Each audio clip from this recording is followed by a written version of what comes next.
Now we are about to look into applications of derivatives, and we'll soon be dealing with derivatives of derivatives or higher order derivatives.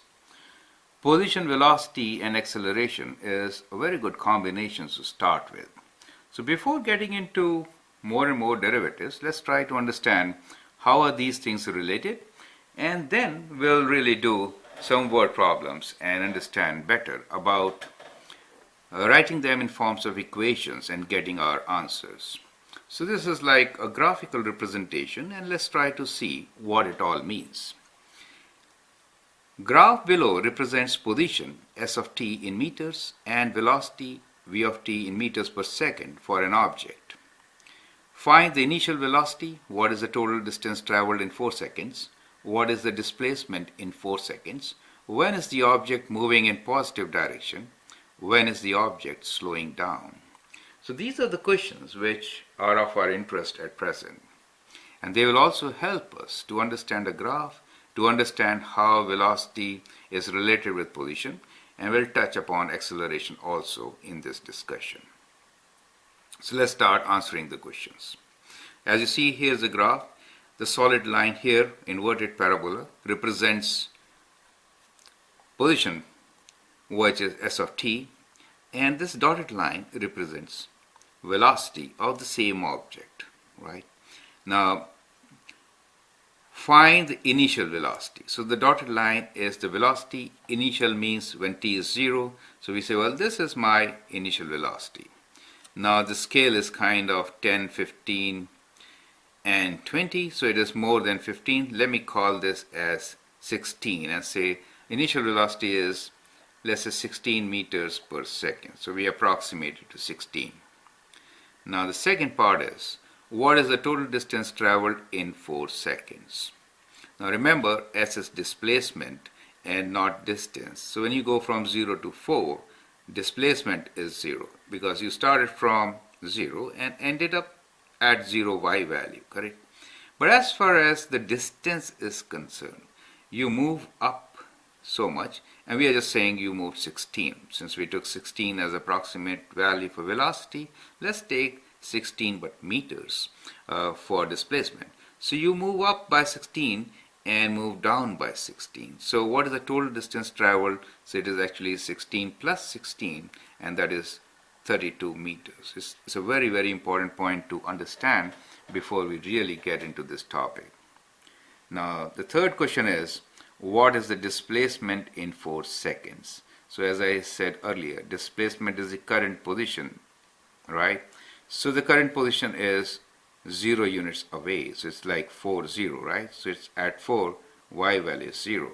So we say, well, displacement is 0 meters. So you are back to your initial position. Think about starting from home and getting back home. Now, when is the object moving in positive direction? Positive direction, when we are talking about, we normally consider going right or north or east as positive direction.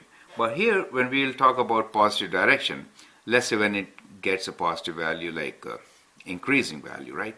So you started from origin. So we say you start from origin, and the positive direction for us will be, let's say that's origin, right?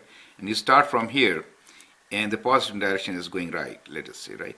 So as you can see, starting is 0, 0, and then you move to a point. So this is at 0. Let me call it 0, 0 for the time being, putting this coordinate here in perspective. Now in 4 seconds, you come back to the same position, right? But what happens at 2 seconds? So midway, what happens is, midway in a way is midway of time. So in 2 seconds, you are 16 meters away. So at this point, t is equals to 2 and s is equals to 16, right? So you are moving in positive direction, your distance is increasing. In fact, your displacement is increasing, right? But what happens after 2? It is a turning point. At that point, you really turn back, right? So then you're moving back. So we will say from 0 to 2, the object is moving in the positive direction. So say from 0 to 2, the object is moving in positive direction. and at 2 it stops momentarily and then returns back to initial position. So that is negative direction or decreasing. So positive direction is when your displacement is actually increasing, right? So that is what we will be considering as positive direction. Now from the graph you will also note one more thing. Let me draw a line here.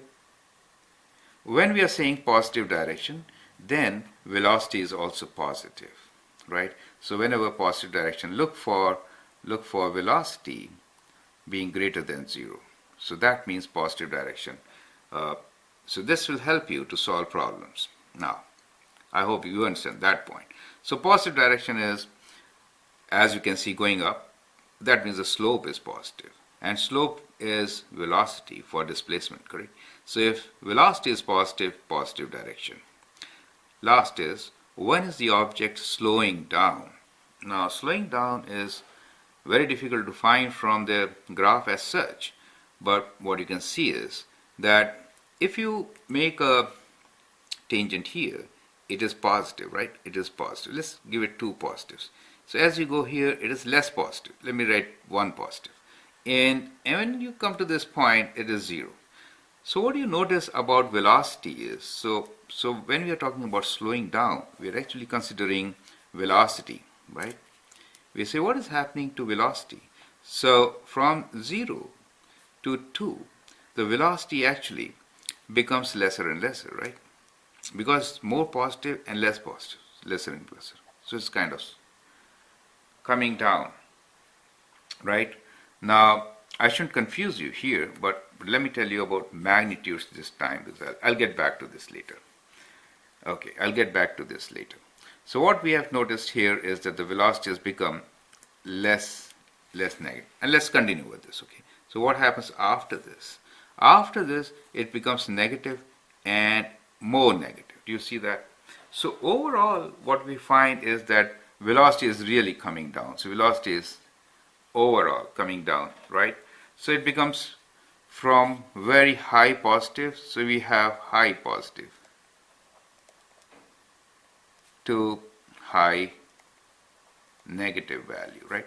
Which is shown from the velocity graph, but it does not show you how does it slow down.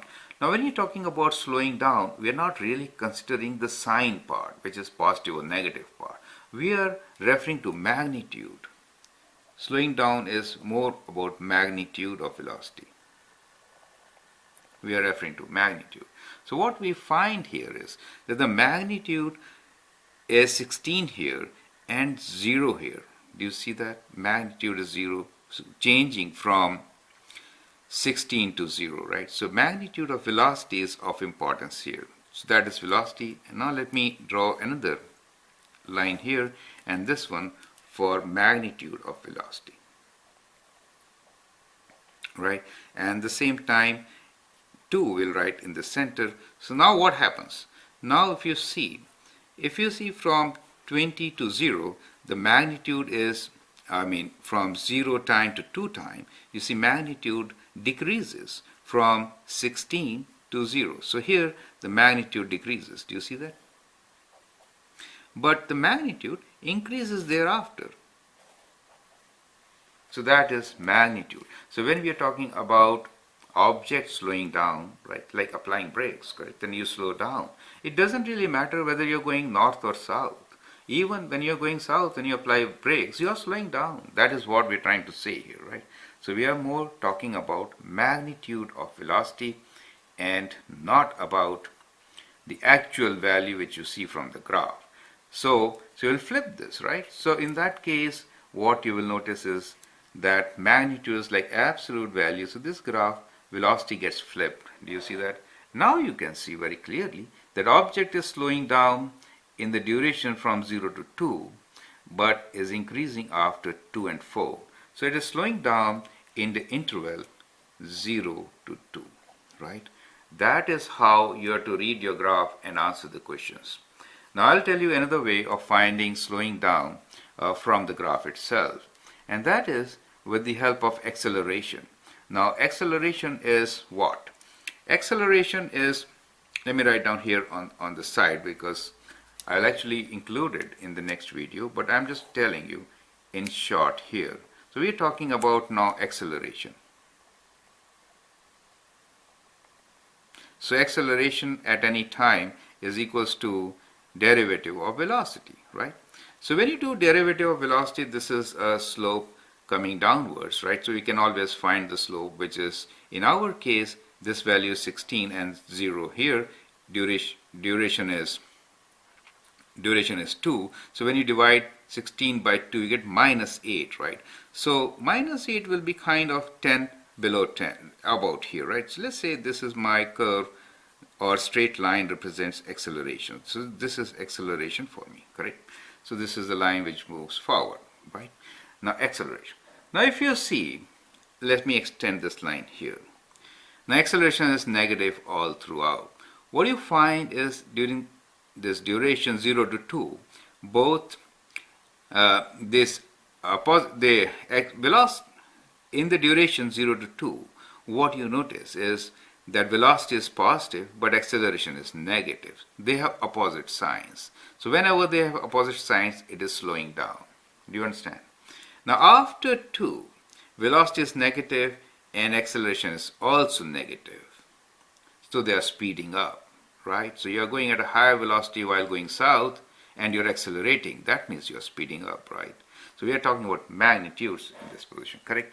So we say when you relate these two, then if product of acceleration and velocity, right, it is positive.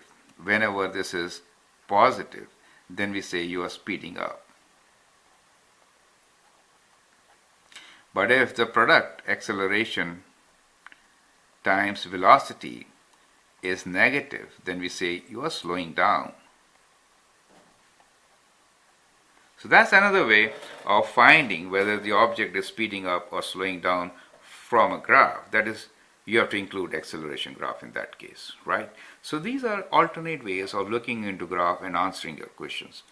Go through this video once again, try to understand all these things, and then we'll jump into derivatives of derivatives. Thank you and all the best.